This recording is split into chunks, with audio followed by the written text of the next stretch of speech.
ਮਸੀਹ ਯਸੂ ਦੇ ਵਿੱਚ ਤੁਹਾਡੀ ਸਲਾਮਤੀ ਹੋਵੇ ਤੇ ਅਸੀਂ ਤੁਹਾਨੂੰ ਯਸੂ ਦੀ ਜ਼ਿੰਦਗੀ ਇਤਵਾਰ ਦਾ ਬਾਈਬਲ ਸਟੱਡੀ ਪ੍ਰੋਗਰਾਮ ਪੰਜਾਬੀ ਬਜ਼ਰੀਆ JCDC ਪ੍ਰੋਡਕਸ਼ਨ ਵਿੱਚ ਖੁਸ਼ ਆਮਦੀਦ ਕਹਿੰਦੇ ਆ।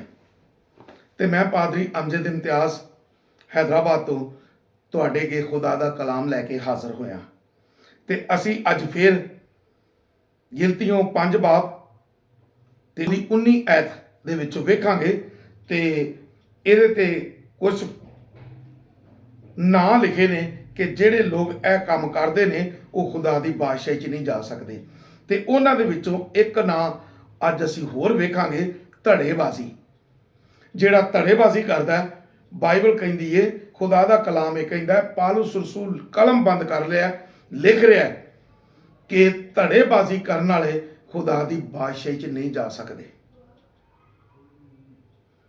ਧੜੇਬਾਜ਼ੀ ਕਿਉਂ ਕਿਹਾ ਗਿਆ? ਖੁਦਾ ਦੇ ਕਲਾਮ ਦੇ ਉਲਟੇ। ਸਾਡਾ ਖੁਦਾ ਮੁਹੱਬਤ ਦਾ ਖੁਦਾ ਹੈ। ਸਾਡਾ ਖੁਦਾ ਜੁਦਾਈਆਂ ਦਾ ਖੁਦਾ ਨਹੀਂ। ਸਾਡਾ ਖੁਦਾ ਧੜੇਬਾਜ਼ੀ ਕਰਨ ਵਾਲਾ ਖੁਦਾ ਨਹੀਂ। ਮੁਹੱਬਤ, ਉਹਨੇ ਮੁਹੱਬਤ ਦਾ ਦਰਸ ਦਿੱਤਾ ਹੈ। ਉਹਨੇ ਆਪਣੇ ਦੁਸ਼ਮਣਾਂ ਲਈ ਵੀ ਮੁਹੱਬਤ ਦਾ ਇਜ਼ਹਾਰ ਕੀਤਾ ਹੈ।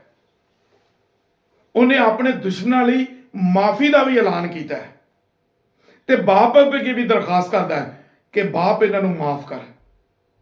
ਉਹ ਦੁਸ਼ਮਣਾਂ ਨੂੰ ਵੀ ਮਾਫ ਕਰਨ ਲਈ ਕਹਿੰਦਾ ਹੈ। ਲੇਕਿਨ ਅਸੀਂ ਜਦੋਂ ਧੜੇਬਾਜ਼ੀ ਕਰਨੇ ਆ ਤੇ ਵੱਖਰੇ ਵੱਖਰੇ ਗਰੁੱਪ ਬਣਾ ਲੈਨੇ ਆ ਤੇ ਫਿਰ ਬਿਦਤਾਂ ਤੇ ਲੜਾਈਆਂ ਰੱਖਨੇ ਆ, ਬੁਗਜ਼ ਰੱਖਨੇ ਆ ਤੇ ਜੁਦਾਈਆਂ ਪਾਣੇ ਆ। ਇਹ ਸਾਡੇ ਨਾਲ ਨਹੀਂ ਮਿਲ ਸਕਦੇ। ਇਹ ਇੰਜ ਦੇ ਨੇ ਤੇ ਅਸੀਂ ਇੰਜ ਦੇ ਆ। ਇਹ ਨਫ਼ਰਤ ਹੈ ਤੇ ਖੁਦਾ ਪਸੰਦ ਨਹੀਂ ਕਰਦਾ। ਧੜੇਬਾਜ਼ੀ ਜਿਹੜੇ ਰੱਖਦੇ ਨੇ, ਜਿਹੜੇ ਧੜੇਬਾਜ਼ੀ ਕਰਦੇ ਨੇ, ਉਹ ਖੁਦਾ ਦੀ ਬਾਦਸ਼ਾਹੀ 'ਚ ਨਹੀਂ ਜਾ ਸਕਦੇ। ਧੜੇਬਾਜ਼ੀ ਹੁੰਦੀ ਹੈ, ਧੜੇਬਾਜ਼ੀਆਂ ਕਰਦੇ ਨੇ ਲੋਕ। ਇੱਕ ਜਗ੍ਹਾ ਕੰਮ ਕਰਦਿਆਂ ਧੜੇਬਾਜ਼ੀ ਹੋ ਸਕਦੀ ਹੈ, ਜਿਵੇਂ ਸਿਆਸਤ 'ਚ ਧੜੇਬਾਜ਼ੀ ਹੈ, ਇਮਾਨਦਾਰਾਂ 'ਚ ਵੀ ਧੜੇਬਾਜ਼ੀ ਹੈ, ਖੁਦਾ ਦੇ ਖਾਦਮਾਂ 'ਚ ਵੀ ਧੜੇਬਾਜ਼ੀ ਹੈ। ਤੇ ਖੁਦਾ ਦੇ ਖਾਦਮ ਪਹਿਲੋਂ ਜਾਣ ਲਓ, ਜੇ ਤੁਸੀਂ ਕਹਿੰਦੇ ਹੋ ਖੁਦਾ ਦਾ ਕਲਾਮ ਇਹ ਕਹਿੰਦਾ ਹੈ ਕਿ ਖੁਦਾ ਦੀ ਅਦਾਲਤ ਖੁਦਾ ਦੇ ਘਰ ਤੋਂ ਸ਼ੁਰੂ ਹੋਣੀ ਹੈ, ਤੇ ਧੜੇਬਾਜ਼ੀ ਤੁਸੀਂ ਕਰਦੇ ਹੋ, ਤੇ ਅੱਜ ਸਮਝ ਲਵੋ ਧੜੇਬਾਜ਼ੀ ਕਰਨ ਵਾਲੇ, ਗਰੁੱਪ ਵੱਖਰਾ ਬਣਾਉਣ ਵਾਲੇ ਖੁਦਾ ਦੀ ਬਾਦਸ਼ਾਹੀ 'ਚ ਨਹੀਂ ਜਾ ਸਕਦੇ। ਜੇ ਤੁਸੀਂ ਆਪਣਾ ਗਰੁੱਪ ਬਣਾ ਕੇ ਦੂਜੇ ਨੂੰ ਕਹਿੰਦੇ ਹੋ ਇਹ ਡੀਗ੍ਰੇਡ ਹੈ, ਇਹਨੇ ਇਹ ਕੀਤਾ, ਇਹ ਵੇ, ਤੁਸੀਂ ਉਹਦੇ ਕੀੜੇ ਕੱਢਦੇ ਹੋ ਜਾਂ ਉਹਦੀਆਂ ਬੁਰਾਈਆਂ ਬਿਆਨ ਕਰਦੇ ਹੋ, ਤੇ ਤੁਸੀਂ ਖੁਦਾ ਦੀ ਬਾਦਸ਼ਾਹੀ 'ਚ ਨਹੀਂ ਜਾ ਸਕਦੇ। ਇਹ ਯਿਸੂ ਮਸੀਹ ਦੀ ਸ਼ਰੀਅਤ ਨਹੀਂ ਜੇ। ਯਿਸੂ ਮਸੀਹ ਦੀ ਸ਼ਰੀਅਤ ਕੀ ਹੈ? ਯਿਸੂ ਮਸੀਹ ਦੀ ਸ਼ਰੀਅਤ ਇਹ ਵੇ, ਗਿਣਤੀਓਂ 6 ਬਾਬ 'ਚ ਇੱਥੇ ਹੀ ਅੱਗੇ ਲਿਖਿਆ ਹੈ, ਭਰਾਓ, 6ਵਾਂ ਬਾਬ ਉਹਦੀ ਪਹਿਲੀ ਹੈ, ਭਰਾਓ, ਜੇ ਕੋਈ ਤੁਹਾਡੇ ਵਿੱਚੋਂ ਕਿਸੇ ਕਸੂਰ ਵਿੱਚ ਫੜਿਆ ਵੀ ਜਾਵੇ ਤੇ ਤੁਸੀਂ ਜਿਹੜੇ ਰੂਹਾਨੀ ਹੋ ਉਸ ਨੂੰ ਹਿਲਮ ਮਜ਼ਾਜੀ ਨਾਲ ਬਹਾਲ ਕਰੋ, ਹਲੀਮੀ ਨਾਲ ਬਹਾਲ ਕਰੋ, ਤੇ ਆਪਣਾ ਆਪ ਵੀ ਸੰਭਾਲ ਕਿਤੇ ਤੂੰ ਵੀ ਨਾ ਡਿੱਗ ਪਵੇ, ਤੇ ਤੁਸੀਂ ਇੰਜ ਮਸੀਹ ਦੀ ਸ਼ਰੀਅਤ ਨੂੰ ਪੂਰਿਆ ਕਰੋ। ਧੜੇਬਾਜ਼ੀ ਕਰਨ ਲਈ ਖੁਦਾ ਨਹੀਂ ਜੇ ਕਹਿੰਦਾ। ਖੁਦਾ ਦੇ ਖਾਦਮੋ ਸੁਣ ਲਓ, ਧੜੇਬਾਜ਼ੀ ਕਰਨ ਵਾਲਿਆਂ ਤੋਂ ਖੁਦਾ ਨਫ਼ਰਤ ਕਰਦਾ ਜੇ। ਸਾਡਾ ਖੁਦਾ ਮੁਹੱਬਤ ਦਾ ਖੁਦਾ ਜੇ।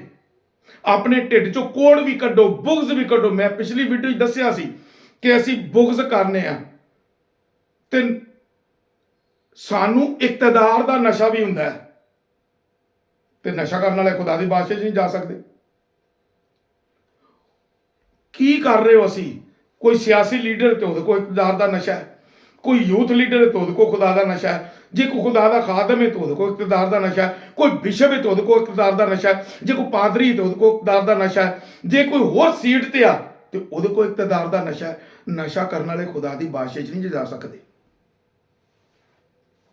ਜਿਹੜਾ ਖਿਦਮਤ ਕਰਨਾ ਚਾਹੁੰਦਾ ਹੈ ਉਹ ਛੋਟਾ ਬਣ ਕੇ ਖਿਦਮਤ ਕਰੇ, ਤੇ ਉਹਦੇ ਨਾਲ ਇਹ ਵੇ ਕਿ ਤੁਸੀਂ ਧੜੇਬਾਜ਼ੀ ਨਾ ਰੱਖੋ। ਜੇ ਧੜੇਬਾਜ਼ੀ ਕਰਦੇ ਹੋ, ਗਰੁੱਪ ਵੱਖਰੇ ਬਣਾਉਂਦੇ ਹੋ, ਉਹਨੇ ਵੱਖਰਾ ਬਣਾ ਲਿਆ ਤੇ ਤੁਸੀਂ ਨਫ਼ਰਤ ਦੇ ਪੈਦਾ ਕਰ ਦਿੱਤੀ। ਇਹ ਨਫ਼ਰਤ ਐਸੀ ਹੈ ਕਿ ਕੌਮ ਨੂੰ ਵੀ ਧੜਿਆਂ 'ਚ ਤਬਦੀਲ ਕਰ ਦਿੰਦੀ ਹੈ, ਤੇ ਫਿਰ ਲੋਕ ਗੁਨਾਹ ਕਰਦੇ ਜਾਂਦੇ ਨੇ ਤੇ ਇਹਨੂੰ ਕੁਛ ਨਹੀਂ ਸਮਝਦੇ। ਕਿ ਇਹ ਗੁਨਾਹ ਨਹੀਂ ਹੈਗਾ, ਆਮ ਨਾਰਮਲ ਸਮਝਦੇ ਨੇ। ਲੇਕਿਨ ਖੁਦਾ ਦਾ ਕਲਾਮ ਇਹ ਕਹਿੰਦਾ ਹੈ, ਧੜੇਬਾਜ਼ੀ ਕਰਨ ਵਾਲੇ ਖੁਦਾ ਦੀ ਬਾਦਸ਼ਾਹੀ 'ਚ ਨਹੀਂ ਜਾ ਸਕਦੇ। ਤੇ ਅੱਜ ਮੈਂ ਸਾਰਿਆਂ ਅੱਗੇ ਦਰਖਾਸਤ ਕਰਨਾ ਵਾ, ਲੀਡਰਾਂ ਅੱਗੇ, ਮਜ਼ਹਬੀ ਲੀਡਰਾਂ ਅੱਗੇ, ਸਿਆਸੀ ਲੀਡਰਾਂ ਅੱਗੇ, ਯੂਥ ਲੀਡਰਾਂ ਅੱਗੇ, ਜਿੰਨੇ ਵੀ ਹੋ, ਧੜੇਬਾਜ਼ੀ ਛੱਡੋ ਤੇ ਖੁਦਾ ਦੇ ਨਾਲ ਚੱਲੋ। ਸਾਡਾ ਖੁਦਾ ਮੁਹੱਬਤ ਦਾ ਖੁਦਾ ਹੈ ਤੇ ਮੁਹੱਬਤ ਨਾਲ ਰਹਿਣਾ ਸਿੱਖੋ।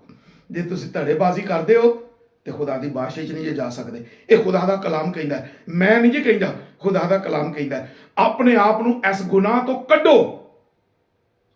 ਬਿਸ਼ਪ ਵੀ ਕੱਢਣ, ਪਾਦਰੀ ਵੀ ਕੱਢਣ, ਇਮਾਨਦਾਰ ਵੀ ਕੱਢਣ, ਸਿਆਸੀ ਲੀਡਰ ਵੀ ਕੱਢਣ, ਮਸੀਹੀ ਕੌਮ ਵੀ ਕੱਢੇ ਤੇ ਜਿਹੜੇ ਗੈਰ ਮਸੀਹੀ ਲੋਕ ਨੇ ਉਹ ਵੀ ਕੱਢਣ। ਸਾਡਾ ਖੁਦਾ ਮੁਹੱਬਤ ਦਾ ਖੁਦਾ ਜੇ, ਮੁਹੱਬਤ ਨਾਲ ਬਹੁਤ ਕੁਝ ਕਰ ਲਈਦਾ ਜੇ। ਇਸ ਲਈ ਧੜੇਬਾਜ਼ੀ ਜਿਹੜੀ ਹੈ ਇਹ ਬੜਾ ਵੱਡਾ ਗੁਨਾਹ ਜੇ। ਇਹਦੇ ਤੋਂ ਆਪਣੇ ਆਪ ਨੂੰ ਬਚਾਓ। ਕਿ ਤੁਸੀਂ ਤੇ ਗਰੁੱਪਬੰਦੀ ਕਰਦੇ ਰਹੋਗੇ, ਧੜੇਬੰਦੀ ਕਰਦੇ ਰਹੋਗੇ, ਲੇਕਿਨ ਖੁਦਾ ਖੁਸ਼ ਨਹੀਂ ਜੇ। ਖੁਦਾ ਧੜੇਬਾਜ਼ੀ ਰੱਖਣ ਵਾਲੇ ਨੂੰ ਪਸੰਦ ਨਹੀਂ ਜੇ ਕਰਦਾ। ਤੇ ਪਾਲੂਸ ਰਸੂਲ ਸਾਫ਼ ਕਹਿੰਦਾ ਜੇ, ਇਸ ਤਰ੍ਹਾਂ ਦੇ ਲੋਕ ਖੁਦਾ ਦੀ ਬਾਦਸ਼ਾਹੀ ਤੋਂ ਬਾਹਰ ਰਹਿਣਗੇ, ਖੁਦਾ ਦੀ ਬਾਦਸ਼ਾਹੀ 'ਚ ਨਹੀਂ ਜਾ ਸਕਦੇ। ਉਹ ਤੁਹਾਡਾ ਕੀ ਫਾਇਦਾ? ਇੱਥੇ ਤੁਸੀਂ ਆਪਣੇ ਆਪ ਨੂੰ ਵੱਡਾ ਕਲਾਉਂਦੇ ਹੋ, ਜ਼ਰਾ ਜੀ ਗੱਲ ਹੋਵੇ ਤੇ ਤੁਸੀਂ ਉਹਨੂੰ ਸਮਝਾਉਂਦੇ ਨਹੀਂ, ਉਹਨੂੰ ਉਸ ਦਲਦਲ 'ਚੋਂ ਕੱਢਦੇ ਨਹੀਂ, ਬਲਕਿ ਪਟੋਸੀ ਮਾਰ ਕੇ ਤੇ ਫੇਸਬੁੱਕ ਤੇ ਕੁਝ ਬੋਲਣਾ ਸ਼ੁਰੂ ਕਰ ਦਿੰਦੇ ਹੋ। ਖੁਦਾਰਾ ਵੱਡੇ ਹੋਣਾ ਸਿੱਖੋ। ਵੱਡੇ ਹੋਣਾ ਇਹ ਵੇ ਕਿ ਜਿਹੜਾ ਡਿੱਗ ਪਿਆ ਉਹਨੂੰ ਫੜ ਕੇ ਖੜਾ ਕਰੋ, ਉਸ ਦਲਦਲ 'ਚੋਂ ਕੱਢੋ। ਇਹ ਖੁਦਾ ਦੀ ਨਜ਼ਰ 'ਚ ਵੱਡਾਪਨ ਹੈ। ਇਹ ਨਹੀਂ ਕਿ ਉਹਨੂੰ ਬੇਇੱਜ਼ਤ ਕਰੋ, ਉਹਨੂੰ ਬਦਨਾਮ ਕਰੋ, ਫੇਸਬੁੱਕ ਤੇ ਬਦਨਾਮ ਕਰੋ, ਲੋਕਾਂ 'ਚ ਬਦਨਾਮ ਕਰੋ। ਖੁਦਾ ਇਹ ਨਹੀਂ ਜੇ ਕਹਿੰਦਾ। ਧੜੇਬਾਜ਼ੀ ਨੁਕਸਾਨ ਦਿੰਦੀ ਜੇ ਤੇ ਤੁਹਾਡੇ ਅੰਦਰ ਜਿਹੜਾ ਇਕਤਦਾਰ ਦਾ ਨਸ਼ਾ, ਵੱਡੇ ਹੋਣ ਦਾ ਨਸ਼ਾ ਹੈ, ਇਹ ਵੀ ਤੁਹਾਨੂੰ ਬਰਬਾਦ ਕਰ ਦੇਗਾ। ਖੁਦਾਰਾ ਇਹਦੇ ਤੋਂ ਨਿਕਲੋ। ਤੇ ਮੈਂ ਅੱਜ ਆਪਣੇ ਸਾਰੇ ਭਰਾਵਾਂ ਅੱਗੇ, ਭੈਣਾਂ ਅੱਗੇ, ਬੱਚਿਆਂ ਅੱਗੇ ਇਹ ਦਰਖਾਸਤ ਕਰਨਾ, ਧੜੇਬਾਜ਼ੀ ਬੜਾ ਗੁਨਾਹ ਜੇ।